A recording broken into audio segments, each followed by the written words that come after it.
반갑습니다. 여러분, 손영식 목사 성경 강해 오늘은 이제 96편이 되겠습니다. 우리가 학교 다닐 때에 학기말 시험이 있고 또 졸업 시험이 있죠. 그때가 되면 우리가 좀 부담스러워하면 선생님이 예상 문제를 내주죠.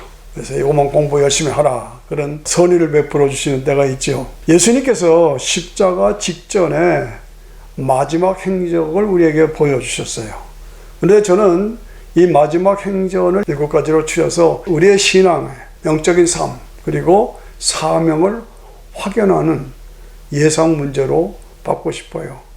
이 예상 문제들을 7가지 기준으로 삼아서 새롭게 이 시간 되새김하고 새롭게 도전하면 좋겠다 하는 말씀입니다.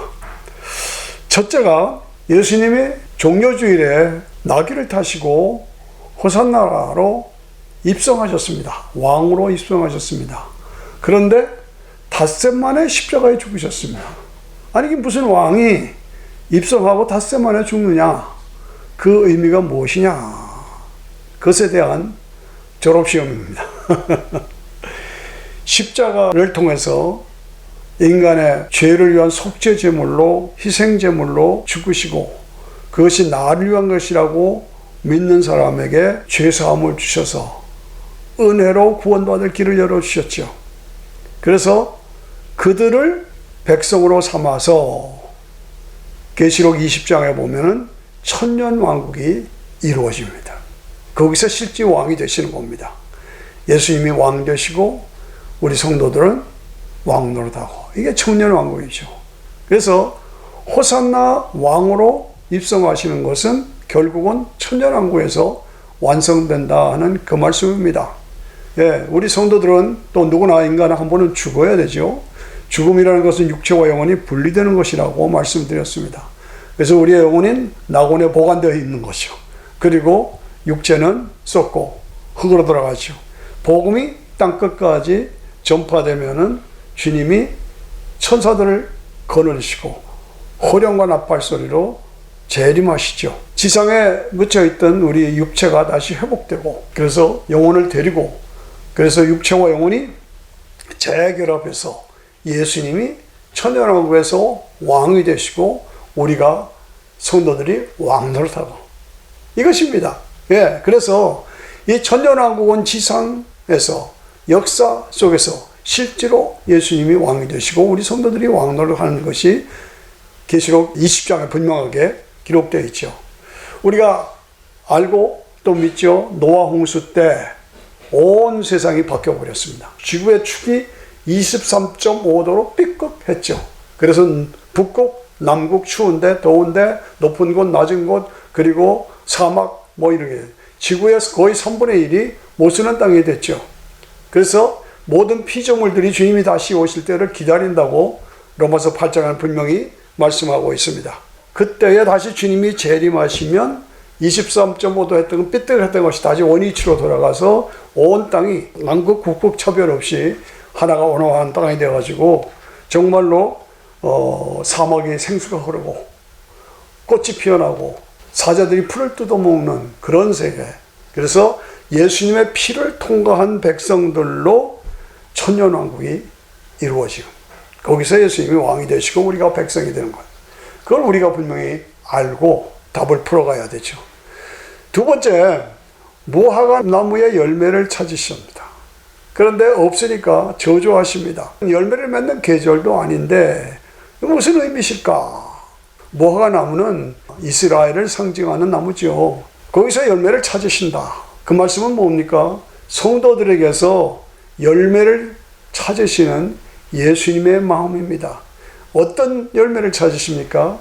우리가 잘 아는 성령의 9가지 열매, 사랑과 희락과 화평과 오래 참음과 자비와 양성과 충성과 온유와 절제의 마음을 가진 열매매, 성령의 열매, 나에게 그것이 맺어지는 것을 기대하고 원하신다고 말이지며, 신의 성품에서 믿음의 덕의 지식의 절제를, 절제의 인내의 경건의 형제 우애를, 그리고 사랑을 더하라. 이것이 신의 성품을 가진 자로 성령의 열매를 맺은 자로 열매 맺는 열매를 찾으시는 예수님의 마음을 우리가 볼 수가 있습니다. 그렇습니다. 저는 이 열매 맺는 나무를 생각할 때마다 계자나무와 떨기나무를 생각합니다. 신약에서는 계자나무입니다. 예수님 말씀하시기를 적은 계자씨 하나가 신기움에 커서 나무처럼 커가지고 새들이 와서 깃든다. 얼마나 좋은 말씀입니까? 우리가 믿음이 적지만은 우리에게 믿음이 자라고 성숙한, 그래서 많은 사람들이 내게로 와서 같이 함께 더불어, 그래서 덕을 나누며 사랑을 나누며 희생을 나누며 함께 하나님들을 세워가는 아름다운 모습, 이게 계자나무의 모습. 우리의 삶 속에 그 열매를 찾으신다고 말이죠. 예, 구약에서 떨기나무, 보잘것없는 사막의 초라한 나무입니다. 나무라고 할 것도 없습니다. 그런데 하나님의 임재가 함께 하시니까 불이 붙은 거예요. 그 불을 보고 모세가 달려옵니다. 그래서 거기서 사명을 받아서 민족을 구원하는 놀라운 역사가 이루어지죠. 바로 우리도 보잘것없는 존재들이지만 떨기나무가 되어서 우리 속에 성령의 불이 붙어서 사람들이 보고 내게로 달려와서, 그래서 나를 통해서 구원의 역사가 이루어지고 많은 사람들이 능력받아서 세상을 구원하는 구원자들이 모세들이 일어나야 되지 않느냐. 그런 예수님은 열매를 찾으신다, 그 말씀입니다. 세 번째, 성전을 정결케 하십니다. 예, 내 집은 만민이 기도하는 집이다. 무슨 말입니까? 성전은 예배의 처소요, 하나님의 임재의 처소요, 기도하는 집이죠. 예, 거룩한 경건한 처소요. 그런데 교회가 세상적으로 타락하고 탈선하고 교회 속에 돈 문제, 권력, 그리고 교회를 출세의 도구로 삼고, 이건 아니죠. 이런 모습이 교회 속에 있는 것 사실 아닙니까? 주님 말씀하십니다. 정결케 하라, 성전을 깨끗게 하라, 책망하시고 다 내쫓아 버리신 겁니다. 너희가 거룩한 하나님의 성전을 강도의 구별로 만드느냐? 우리도 자신을 살펴보면서 내가 섬기는 교회에, 내 가정에 이런 일이 없는가? 내 마음을 성전으로 삼아서 내 마음의 성전을 거룩하게 하고 하나님의 임재로 충만하게 만드는 경건과 거룩함이 내 삶 속에 있어야 된다. 저는 늘 디모데의 세 가지로 거짓 없는 믿음, 청결한 마음, 선한 양심, 이것이 나에게 있는가? 예, 나다나엘이 모아가나무 아래서 기도했을 때 너는 참 이스라엘 사람이다. 내 속에 간사함이 없도다. 이 간사함이 없도다. 우리가 신앙생활하면서 내 믿음에 간사함이 없는가? 예, 잘 믿는 것 같은데 사실은 뒤로 가면 아니에요. 이중성이 있는 거죠. 이거 간사함입니다. 삶의 간사함이 없는가? 믿음의 간사함이 없는가? 삶의 간사함이 없는가? 간사함이라는 것은 이중성을 말합니다. 예수 잘 믿는 것 같은데 내용은 아니야. 남을 위해서 희생하는 것 같은데 내용을 보면 그것도 아니야. 이게 믿음의 간사함, 삶의 간사함. 우리는 늘 회개하고 자백함으로 나 자신을 성전을 거룩하게 만드는 일에 삶을 들여야 한다. 네 번째, 향유병 여인이 300데나리온에 해당하는 향유를 주 앞에 부어드립니다. 이것이 나에게 주는 메시지는 무엇인가? 네, 일시적인 가치 때문에 영원한 가치를 버리는 것, 진정한 가치를 포기하는가? 그런 사람인가? 아니면 진정한 가치, 영원한 가치, 하나님 나라, 그것이 나에게 보장되어 있기 때문에 일시적인 것을 포기하고 버릴 수 있고 그것을 주님 앞에 드릴 수가 있는가? 최고의 주님께 최고의 정성을 드리는 삶이 나에게 있는가? 나는 향유병 300데나리온에 해당하는 향유병을 주께 부어드릴 수 있겠는가? 예, 예수님 안에서 예수님을 통해서 나에게 주어지는 영생, 하나님 나라, 그 절대 가치 때문에 오늘 나에게 가장 귀중한 것이라도 주 앞에 드릴 수 있는 그런 향유병 여인의 헌신이 나에게 있느냐 그렇죠. 부자 청년은 모든 것을 어렸을 때부터 다 갖추었습니다. 예수님이 칭찬하셨습니다. 너 모든 것을 버리고 나를 따르라. 그는 재산이 많은 거로 근심하고 떠났습니다. 다시는 주님 앞에 오지 않았습니다. 예, 이게 부자 청년의 비극입니다. 그런데 세리마태는 뭡니까? 세무소 테이블에 앉아서 세금 받던 사람들에게 멸시와 공격을 받던 그런 사람입니다. 그런데 예수님이 너 나를 따르라 그러니까 그 자리에서, 그 권세의 자리에서, 돈 버는 자리에서, 출세하는 자리에서 벌떡 일어나 주님을 따랐습니다. 어떻게 됐습니까? 마태복음을 썼습니다. 그리고 계시록에 보면은 제자 마태, 그 이름이 영광스럽게 기록되어 있지 않습니까? 무엇을 위해서 삽니까? 가룟 유다의 삶으로, 배반자의 삶으로 살겠습니까? 향유병 여인의 삶으로 살겠습니까? 나의 신앙 어디에 있는가? 나의 진정한 가치 어디에 있는가? 나의 향유병을 하나님 앞에 드릴 수 있는가? 순간을 위해서 영원한 것을 포기할 것인가? 아니면 영원한 것이, 가장 귀한 것이, 진정한 것이 나에게 보장되어 있기 때문에 순간의 것을 포기할 수 있고 순간의 것을 주께 드릴 수 있고, 이것이 나에게 요구되는 결단이다 그 말이죠. 향유병 여인의 가치. 다섯 번째로 보면은 주님의 만찬이 기록됩니다. 제자들과 더불어 만찬을 기념하라. 이 만찬을 향하여 나를 기념하라. 떡을 나누면서 이것은 너희를 위하여 주는 내 살이다. 잔을 나누면서 이것은 너희를 흘리는 나의 피다. 예수님의 살과 피, 이것은 상징적인 거죠. 그러면서 우리에게 말씀하시는 것이 이것을 행하여 나를 기념하라 라고 했습니다. 예수님의 살과 피, 십자가의 살과 피, 그것은 나를 위한 것이다 라고 내가 받아들이고 늘 그것을 되새김하라는 거예요. 기념하라는 겁니다. 잊지 말라는 것입니다. 늘 새롭게 확신하라는 것입니다. 나의 신앙의 초점을 그 예수님의 살과 피 십자가에 맞추라는 겁니다. 삶의 초점을 거기에 맞춰서 모든 삶을 끌어가라는 것입니다. 믿음의 주여 온전케 하신 예수 그리스도를 바라보라. 예수 그리스도를 바라보라. 그는 그 앞에 있는 그 즐거움을 인하여 십자가를 참으사 부끄러움을 개의치 아니하셨다. 이 예수 그리스도를 바라보며 거기에 초점을 맞췄어. 피 흘림이 없이는 사함이 없다. 오직 예수님의 보혈을 통해서만 우리가 죄사함과 그리고 믿음으로 은혜로 주시는 영원한 영생을 우리가 소유할 수가 있다. 잊지 말아야 합니다. 그렇습니다. 우리 성도라는 존재는, 성도라는 존재 가치는 어디에 있습니까? 피로 연결된 겁니다. 예, 법이 아니라 관계입니다. 저희 딸들이 자기 시아버지한테는 아버님 그럽니다. 그런데 저한테는 아빠 그럽니다. 그래서 너는 어떻게 시아버지한테는 님자 붙이고 나한테는 아빠 하고 막대하냐? 아빠니까 그렇지. 그렇게 우리가 농담 삼아 얘기를 나눕니다. 아빠는 피로 연결된 관계입니다. 법으로 연결된 거 아닙니다. 법으로 보면 딱딱하고 기운이 있고 그렇지만은 피로 연결된 거에는 자유함이 있어요. 관계를 누리는 기쁨이 있죠. 실수를 해도 잘못을 해도 아빠 하면 다 받아주는 거예요. 이것이 피로 연결된 관계다. 그렇습니다. 여섯 번째, 감람산의 기도가 있습니다. 예수님이 잡히기 직전에 감람산에서 땀이 피가 되도록 기도하시면서 아버지, 이 잔을 내게서 떠나게 하시옵소서. 면케하소서. 그러나 내 뜻대로 마시고 아버지 뜻대로 하시옵소서. 이 잔이 뭡니까? 사명의 잔.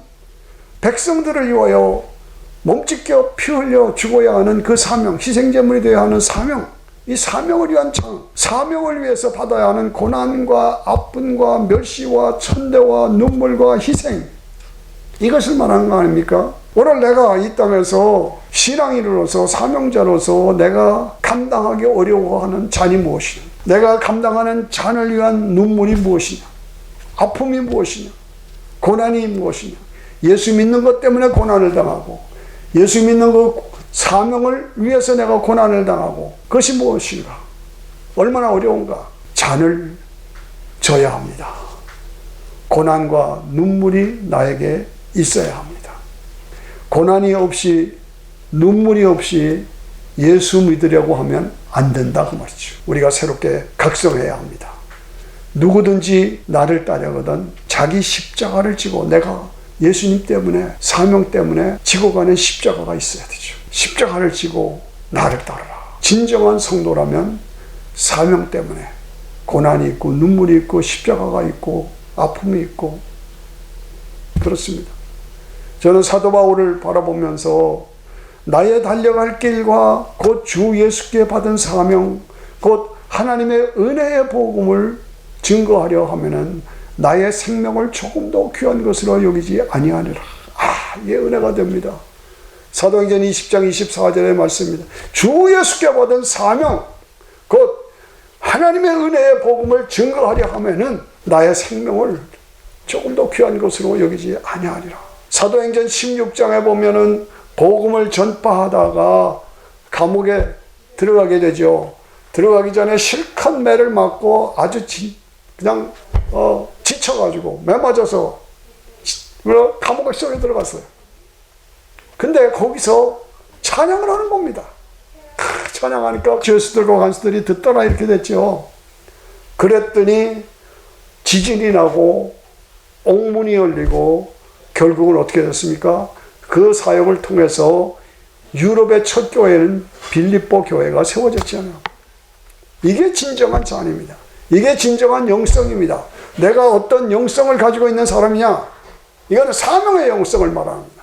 그 사명의 영성은 고생이 있고 희생이 있고 아픔이 있고 눈물이 있고 고난이 있고 내가 할 수 없고 하기 싫고 피하고 싶은 그런 것들이 당연히 있는 겁니다. 그러나 사명 때문에 눈물이 있고 아픔이 있고 아버지 이 잔을 내게서 떠나게 해 주시옵소서. 그러나 내 뜻대로 마시고 아버지 뜻대로 하시옵소서. 이러한 사명을 위한 고난, 아픔, 눈물, 희생 이것이 나에게 있는가? 그것이 무엇인가? 그것이 무엇인가? 그저 교회만 단순히 왔다 갔다 하는 그런 모습이 아닌가? 예수를 믿으려면 제대로 믿어야 한다.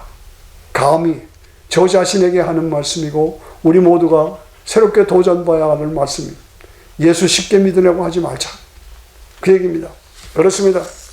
마지막에 보면 예수님께서 다 이루었다 안 하고 선포하시고 숨을 거두십니다. 뭘 다 이루었습니까? 구원의 역사를 다 이루었다. 제사를 완성했다. 예언을 완성했다. 사탄의 세력을 물리치고 영원한 영광의 구원을 주는 그 사역을 다 이루었다 그 말이죠. 다 이루었다. 희생제물로 속죄제물로 대속의 죽음을 죽으시고 다 이루었다. 그래서 누구든지 그를 믿기만 하면 죄사함 받고 구원받는 영생의 길을 열어주신 것 아닙니까? 그렇습니다. 오늘 이 시대를 바라보면서 사도 바울이 마지막 서신에서 디모데후서 4장에서 근신하라, 고난을 받으라, 직무를 다하라, 전도인을 감당하라, 관제와 같이 네 삶을 하나님 앞에 드리라. 내가 선한 싸움을 다 싸우고 달려갈 길을 다 가고 믿음을 지켰으니 이제부로는 나를 위하여 면류관이 준비되어 있다. 이런 승리의 개가의 찬가가 우리에게 있을 수 있냐. 다 이루었다. 다 이루었다. 이렇게 선포하고 이 땅을 떠나서 천국으로 갈 수 있어야 하지 않겠느냐 하는 도전이 저도 여러분도 모두가 가져야 할 새로운 도전인 줄로 믿습니다. 그렇습니다. 이 모든 것을 종합하는 것이 예수님의 부활입니다. 부활은 역사적인 사실입니다. 예수님이 부활하셨기 때문에 예수님이 하나님의 독생자라는 것이 증명됐습니다.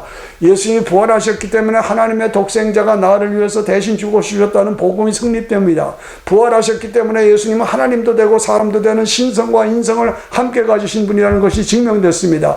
그 신성과 인성을 가지고 나를 위해 죽으심으로 누구든지 그 예수님을 믿기만 하면 은혜로 구원받는 길이 열려졌습니다. 그리고 그 믿는 사람들에게 부활을 주셨습니다. 예수님이 부활하셨으니 나도 부활한다. 이것이 성경의 결론입니다.